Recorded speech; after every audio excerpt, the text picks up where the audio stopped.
Good day everyone! Abay, alam nyo ba na madali na ngayon kumuha ng birth certificate? Paano? Abay, una, kailangan nyo lamang magpa-online appointment. Gamit ang yung cellphone at laptop. Punta sa Google at hanapin ang PSA Online Appointment System. Pilapan lang ang lahat ng katanungan at pumili ng oras at araw kung kailan mo gustong pumunta. At sa araw ng inyong pagpunta ay kailangan 30 minutes bago ang inyong oras ay nandun na kayo. Step 1 ay pupunta kayo sa ground floor ng CRS building. At doon ay i-screening ang inyong application.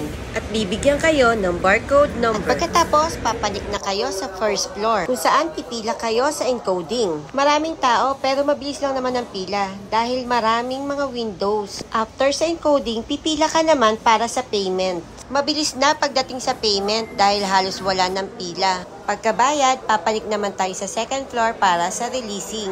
Ayan, halos hindi ka na nga mapapagod dahil may escalator na rin sila dito. Ayun nga, pagdating sa second floor, meron na naman pila. Pero okay lang kasi napakabilis naman ng pag-usad.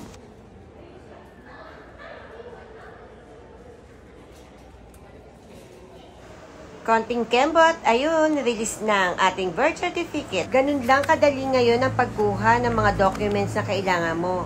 Hindi kagaya dati na sobrang hirap ang haba ng pila. Ngayon, halos 1 oras lang tapos na. Mas mahaba pa ang biyahe dahil sa traffic.